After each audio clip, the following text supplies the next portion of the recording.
రంగు సిరగట్టి ఊళ్ళోకి వచ్చనమ్మా చాలారి పూలు పెట్టి జాతరులు తెచ్చనమ్మా తంగేడు పూలు పెట్టి కంకాణ దూకేనమ్మా ముక్కు ముక్కెర పెట్టి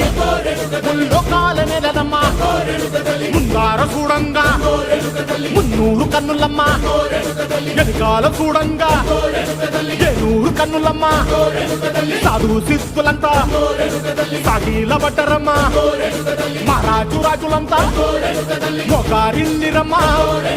కోరిక కోరంగా రంగులు పూసినాము ఆశలు తీరంగా వేషాలు వేసినాము నీకన్నా పెద్ద దిక్కులో కాన ఎక్కడుంది నైవేద్యం ఎట్టంగా మా కాడ ఏమిటుంది మొరలన్నీ అలగించి మరణీయవే తల్లి కన్నా బిడ్డలను కాపాడవే తల్లి